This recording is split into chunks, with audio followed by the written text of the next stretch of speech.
guys মাছ বুলি ক'লে boil মাছ মোৰ খুবেই প্ৰিয় আহক বলক আজি বইল মাছ বনাও আহক ও মোরে লোরার মা মাছলৈ যাও না খাও খুদা ভাত ও মোরে লোরার মা মাছলৈ যাও না খাও খুদা ভাত রহ দই কর দই পারি পারি থতই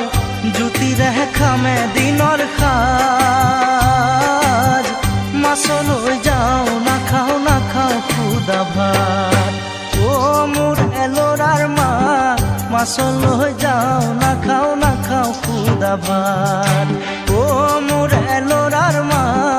মাছলৈ যাও না খাও খুদা ভাত